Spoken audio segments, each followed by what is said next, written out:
Nderime dhe omazhe për ish-kryeministrin Fatos Nano kanë ardhur dhe nga jashtë vendit. Disa nga miqtë dhe bashkëpunëtorët e tij më të afërt kanë reaguar, ku dy më të spikaturit, Gjorgj Papandreou dhe Adrian Nastase, kanë shkruar fjalë të ndjera për kontributin e Nanos në drejtimin e Shqipërisë. Sipas ish-kryeministrit grek Papandreou, roli i Nanos u evidentua më së shumti në periudhat më të vështira të Shqipërisë, siç ishte ndryshimi i sistemit, por dhe kriza e vitit 1997.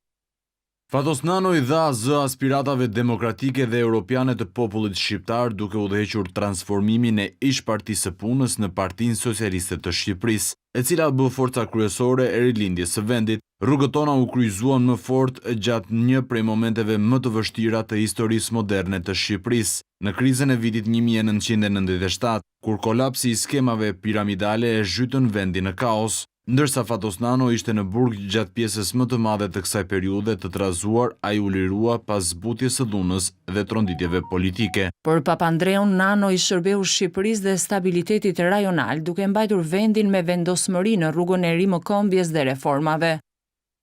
Vendosmëria e tij për ta çuar vendin përpara, për të nxitur pajtimin dhe për të rikthyer besimin tek institucionet publike ishte e dukshme gjatë gjithë asaj periudhe të vështirë. Udhëheqja e tij në një moment kur e ardhmja demokratike e Shqipërisë varej në fije të perit u tregua vendimtare për ta mbajtur kombin në rrugën e rimëkëmbjes dhe reformave. Fatos Nano ishte njeri i mendimit dhe bindjeve të thella.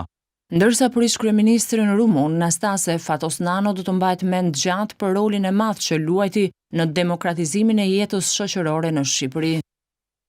Jemi takuar shumë herë gjatë viteve dhe mbaj mend qartë takimin ton të fundit në vitin 2003, gjatë mandatit tim si kryeministër i Rumanisë. Gjatë gjithë jetës së tij publike, Fatos Nano luajti një rol kyç në transformimin demokratik dhe modernizimin e Shqipërisë. Përkushtimi dhe vizioni i tij do të kujtohen me mirënjohje nga të gjithë ata që e njohën dhe e respektuan.